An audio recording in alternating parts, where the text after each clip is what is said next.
ഭഗവാന്റെ പാതാരവിന്ദങ്ങളിൽ സാഷ്ടാംഗം നമസ്കരിച്ചുകൊണ്ട് എല്ലാവർക്കും അന്തർശൗചയജ്ഞത്തിന്റെ 347 ഭാഗത്തിലേക്ക് സ്വാഗതം. നമുക്ക് വേണ്ടി ഇന്ന് ഹോസ്റ്റ് ചെയ്യുന്നത് ശ്രീ ശിവപ്രസാദാണ്. നമുക്ക് വേണ്ടി വായിക്കുന്നതും അനുഭവങ്ങൾ പങ്കുവയ്ക്കുന്നതും ശ്രീമതി മീനാക്ഷി കർമ്മകാർ ഒറ്റപ്പാലമാണ്. മീനാക്ഷി 3 പ്രാവശ്യം സായി ഓങ്കാരവും 3 പ്രാവശ്യം സായി ഗായത്രിയും പറഞ്ഞിട്ട് തുടങ്ങിക്കോളൂ വായിക്കാൻ. ആദ്യം 3 പ്രാവശ്യം ഓങ്കാരം പറയൂ, റെക്കോർഡ് ആവണം.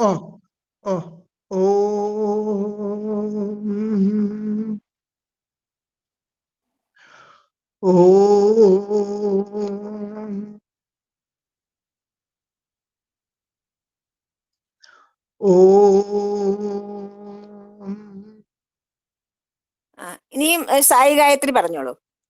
ഓം സായീശ്വരായ വിദ്മഹേ സത്യദേവായ ധീമഹി തന്നോ സർവപ്രചോദയാത്. ഓം സായീശ്വരായ വിദ്മഹേ സത്യദേവായ ധീമഹി തന്നോ സർവപ്രചോദയാത്. ഓം സായീശ്വരായ വിദ്മഹേ സത്യദേവായ ധീമഹി തന്നോ സർവപ്രചോദയാത്. ഇനി വായിച്ചോളൂ. പ്രേമസ്വരൂപരെ, ഈശ്വരനോടുള്ള പ്രേമത്താൽ നിറഞ്ഞ ഹൃദയമാണ് യഥാർത്ഥത്തിലുള്ള ഒരു മനുഷ്യ ഹൃദയം ആകുന്നത്. അത്തരത്തിൽ പ്രേമനിർഭരമായ ഒരു ഹൃദയം വികസിപ്പിക്കാൻ ആഗ്രഹിക്കുന്നവർ അവരുടെ ഭക്ഷണപാനീയങ്ങളുടെ കാര്യത്തിൽ ശ്രദ്ധാലുക്കളായിരിക്കണം. നിങ്ങൾ കഴിക്കുന്ന ഭക്ഷണത്തിന്റെ സ്ഥൂലമായ ഭാഗം പുറന്തള്ളപ്പെടുന്നു. പ്രകൃതത്തിൽ ഇടത്തരമായ ഭാഗം, അതായത് സ്ഥൂലത്തിനും സൂക്ഷ്മത്തിനും ഇടയിലുള്ളത് അസ്ഥികൾ, പേശികൾ, രക്തം എന്നിവയായി മാറുന്നു. ഭക്ഷണത്തിന്റെ ഏറ്റവും സൂക്ഷ്മമായ ഭാഗം മനസ്സായി മാറുന്നു. അതിനാൽ മനസ്സിന്റെ നല്ലതും ചീത്തയുമായ പ്രകൃതത്തിന് ഭക്ഷണമാണ് ഉത്തരവാദി. ഭക്ഷണം എങ്ങനെയോ മനസ്സ് അങ്ങനെയായിരിക്കും. അതുകൊണ്ട് സാത്വികവും പവിത്രവും നല്ലതുമായ ഭക്ഷണം മിതമായി കഴിക്കേണ്ടത് ആവശ്യമാണ്. പുരാതന കാലത്ത് ഋഷിമാരും സന്യാസിമാരും ഗ്രാമങ്ങളും പട്ടണങ്ങളും ഉപേക്ഷിച്ച് ജീവൻ നിലനിർത്താൻ ആവശ്യമായ ഭക്ഷണമായി ഫലങ്ങളും കിഴങ്ങുകളും കഴിച്ചുകൊണ്ട് വനങ്ങളിൽ സമാധാനത്തോടെ ജീവിച്ചു.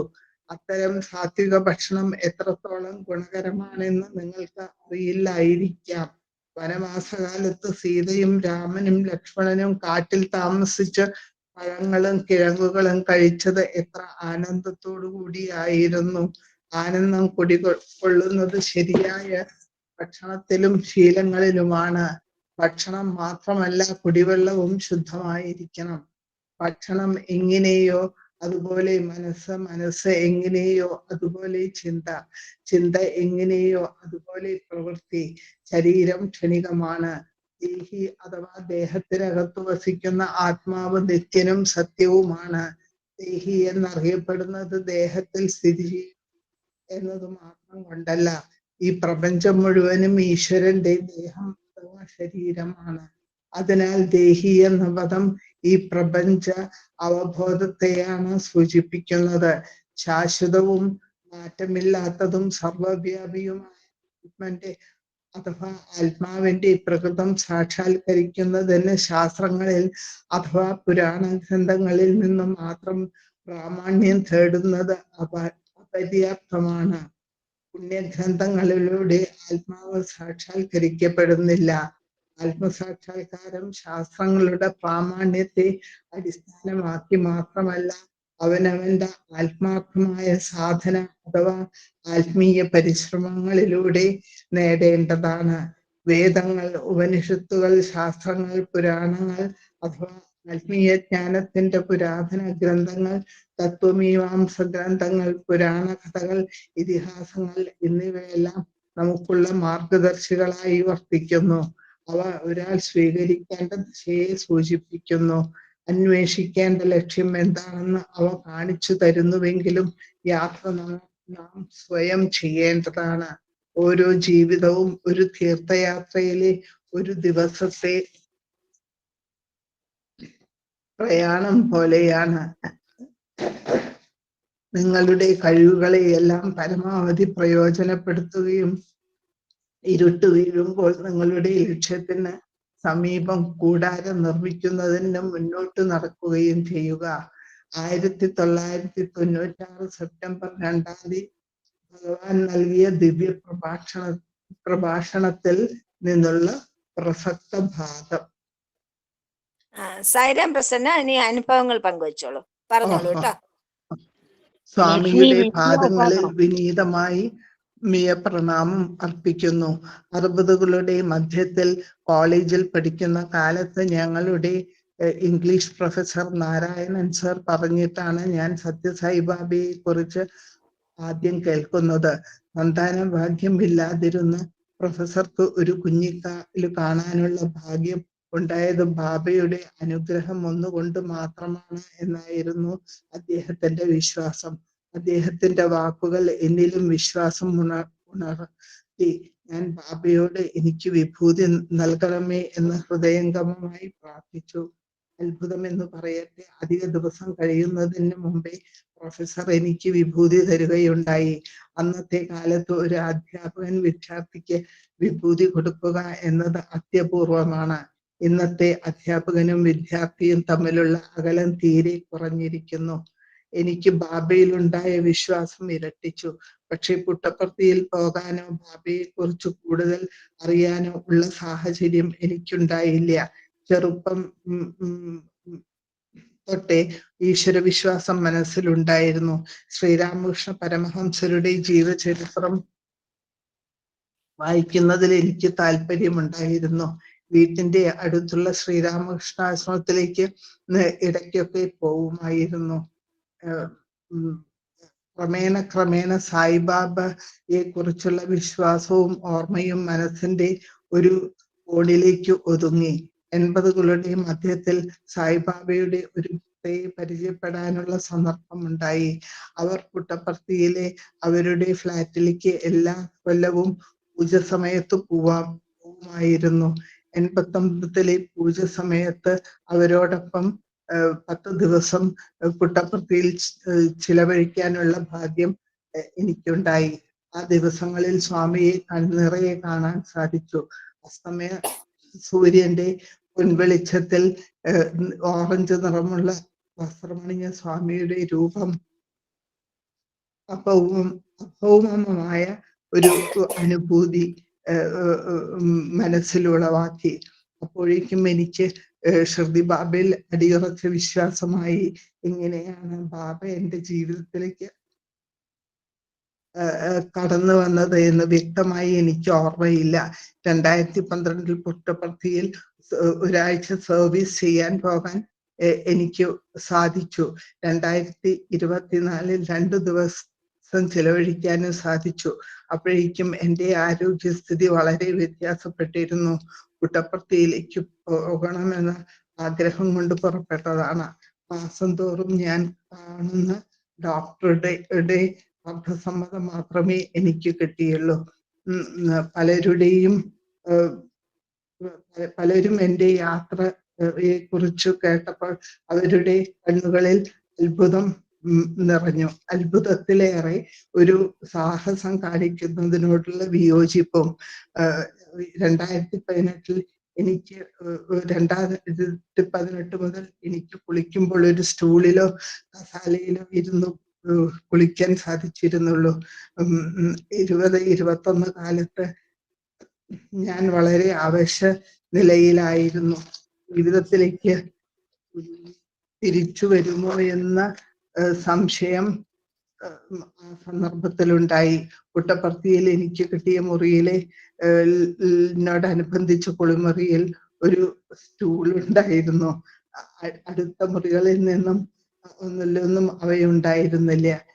എൻ്റെ അവസ്ഥ കണ്ടറിഞ്ഞ് ഭഗവാൻ എന്നെ സഹായിച്ചു.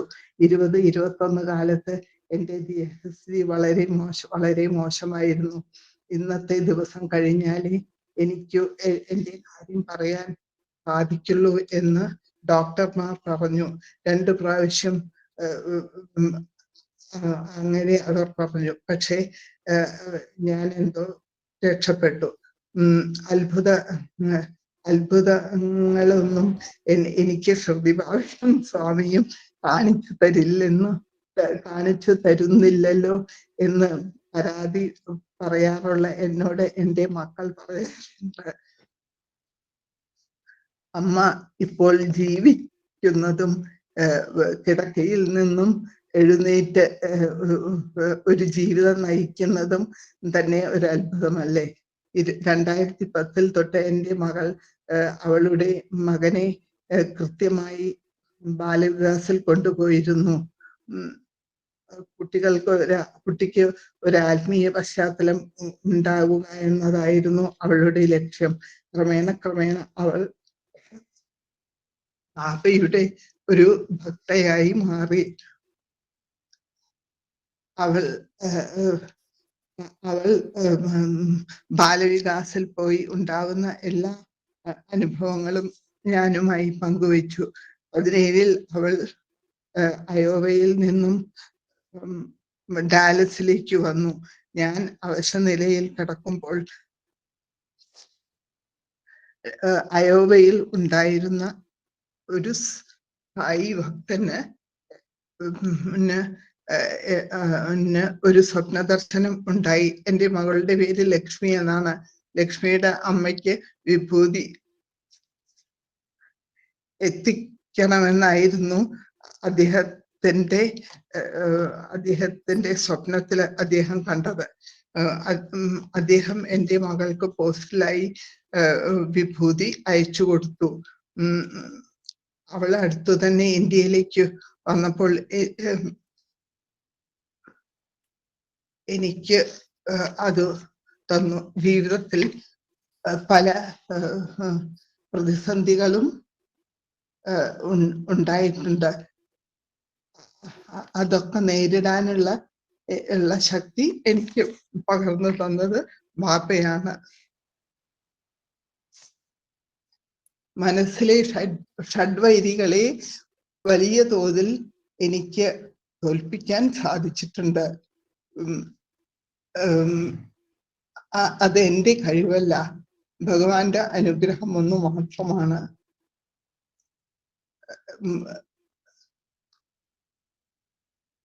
മനസ്സിലെ ശേഷിക്കുന്ന കറകളും ഭഗവത്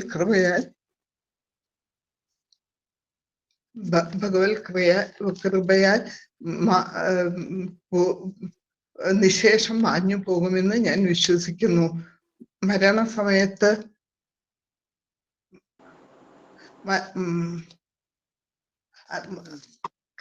മാധവ സേവയാണ് മാനവ സേവ എന്ന സന്ദേശം നമുക്കെല്ലാവർക്കും ജീവിതത്തിൽ പകർത്താൻ ഭഗവാൻ നമ്മെ സഹായിക്കട്ടെ. പ്രസന്ന, ഞാനിന്ന് ഹാപ്പി ബർത്ത്ഡേ പറഞ്ഞില്ല. ഞങ്ങളുടെ എല്ലാവരുടെയും വക ജന്മദിനാശംസകൾ. ഭഗവാൻ ഒരുപാട് അനുഗ്രഹിക്കട്ടെ. കൊച്ചുമോനും ലക്ഷ്മിയുടെ മോനും രണ്ടുപേർക്കും ഞങ്ങളുടെ എല്ലാവരുടെയും വക ജന്മദിനാശംസകൾ. സായിരാം സായിരാം. നീ ഇപ്പൊ ഭഗവാന്റെ ഇത് കഴിഞ്ഞിട്ട് ഭജന പാടൂ കേട്ടോ. Sai Ram.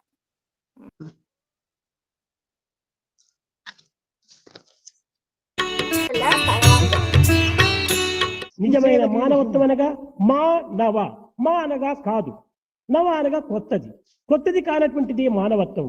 The real meaning of Manava, man, is the one who is not new. అంతేకాక దీనికి మరొక అర్థం కూడా ఉంటున్నది. There is one more meaning for this. మానవ 3 అక్షరంతో కూడినటువంటిది. It is a 3-letter word, Manava. మా అనగా అజ్ఞానము, Ma refers to ignorance. నా అనగా లేకుండా, Na refers to not. వా అనగా వర్తించటము.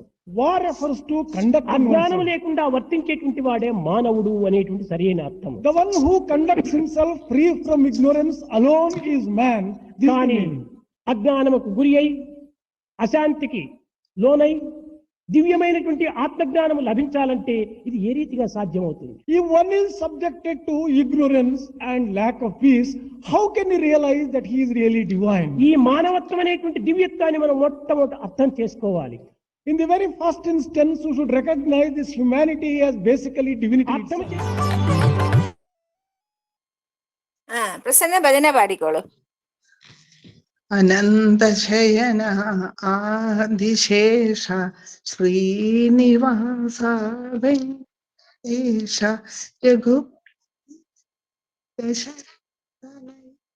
ഒരു കാര്യം ചെയ്തോളൂ, ആ വീഡിയോ ഓഫ് ആക്കിയിട്ട് പാടൂ. അപ്പൊ ഡിസ്റ്റർബൻസ് വരില്ല. വീഡിയോ അടച്ചിട്ട് ഓഡിയോ മാത്രം മതി. അപ്പൊ പാടുമ്പോ ഡിസ്റ്റർബൻസ് വരില്ല. വീഡിയോ അടച്ചിട്ട് ഓഡിയോ മാത്രം. വീഡിയോ ഓ ശരി. അനന്തശയന ആദിശേഷ ശ്രീനിവാസ വെങ്കടേശ ദശരഥനയ സീതാപതി ശ്രീരാമചന്ദ്ര വേണുവിനോദ വിജയഗോപാല ഗോവർദ്ധനധര ഗോകുലപാല അനന്തശയന ആദിശേഷ ശ്രീനിവാസ വെങ്കടേശ പാണ്ഡുരംഗ പണ്ഡ ജയ ജയ വിഠല ജയ വിഠല അനന്തശയന വിശേഷ ശ്രീനിവാസ വെങ്കടേശ. സൈരം മീനാക്ഷി. ലക്ഷ്മി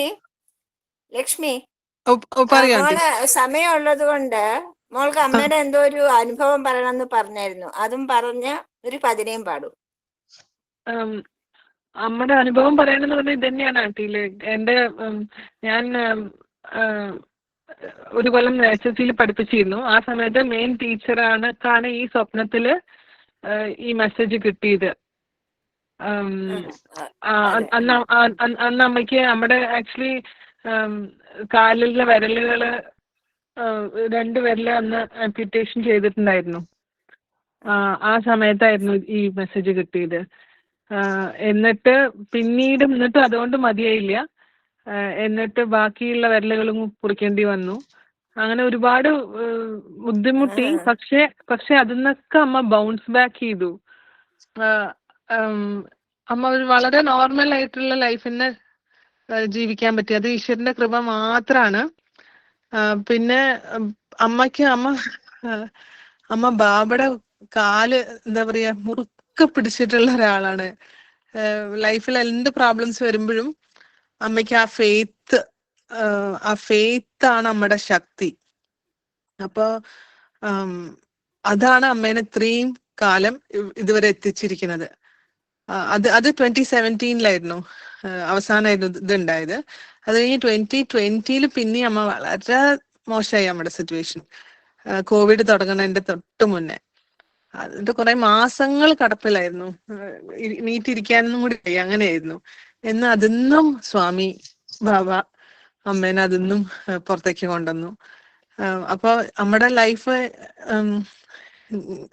ഞാനെങ്ങനെയാ വിചാരിക്കുന്നത്, അമ്മേനെ കാണുന്ന ആൾക്കാർക്കൊക്കെ നമ്മുടെ ലൈഫ് ഒരു ഇൻസ്പിറേഷനാണ്. കാരണം അത്രയും 2 പ്രാവശ്യം ഇത്രയും വലിയ ഇഷ്യൂസ് അമ്മ ബൗൺസ് ബാക്ക് ചെയ്തത്. നീ മോളൊരു ഒരു ഭജന പാടിക്കോളൂ.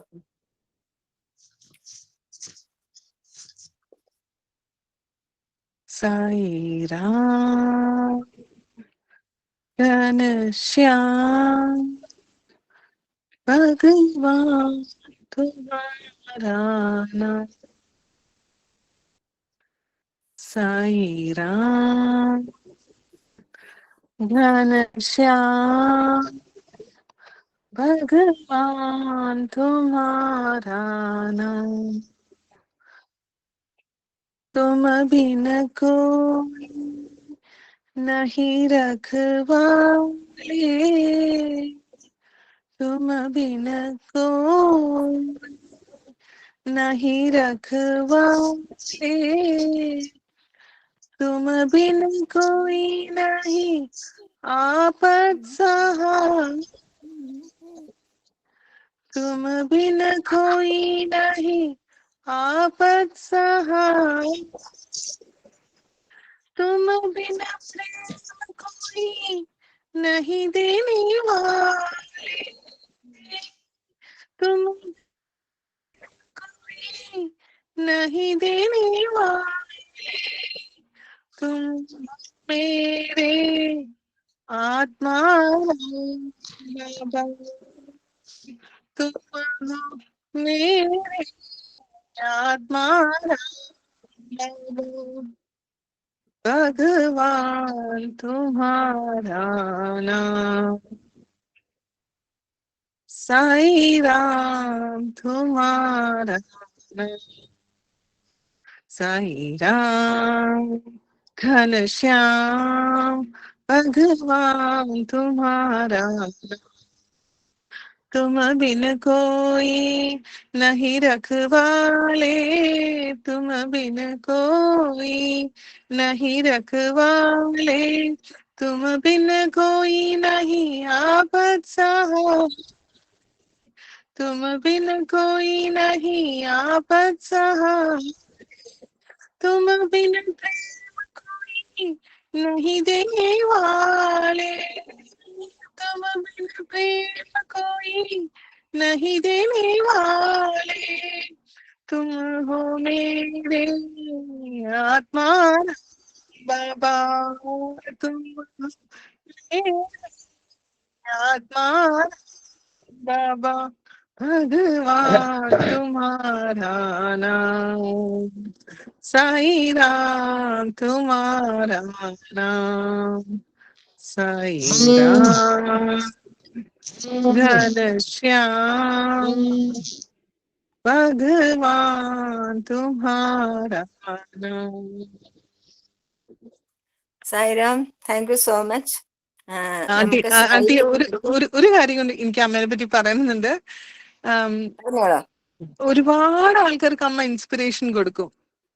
ആര് അമ്മയുടെ അടുത്ത് എന്ത് പ്രോബ്ലംസ് വന്ന് പറഞ്ഞാലും അമ്മയ്ക്ക് അമ്മയുടെ ഫെയ്ത്തിലൂടെ അവരെ ഇൻസ്പയർ ചെയ്യാൻ ഒരു പ്രത്യേക കഴിവാണ്. അത് ശരിക്കും അമ്മേനെ എനിക്കിപ്പോഴും തോന്നുന്നു ബാബ അമ്മേനെ ശരിക്കും യൂസ് ചെയ്തിട്ടുണ്ട് മറ്റുള്ളവർക്ക് ധൈര്യം കൊടുക്കാൻ. അതിന് എന്താ പറയാ, അത് വിറ്റ്നസ് ചെയ്തിട്ട് പറ്റിയതില് അത് എന്റെ ഭാഗ്യം. ഞാൻ പറയട്ടെ, ഞാൻ 2019 ഒറ്റപ്പാലത്ത് പാലപ്പുറത്ത് ഉണ്ണിയുടെ അവിടെ പോയപ്പോ ഈ പ്രസന്ന ഈ കാലുകൾ മുറിച്ച് അതിന്റെ ബാൻഡേജും കൊണ്ട് എന്നെ കാണാൻ വന്നിരുന്നു.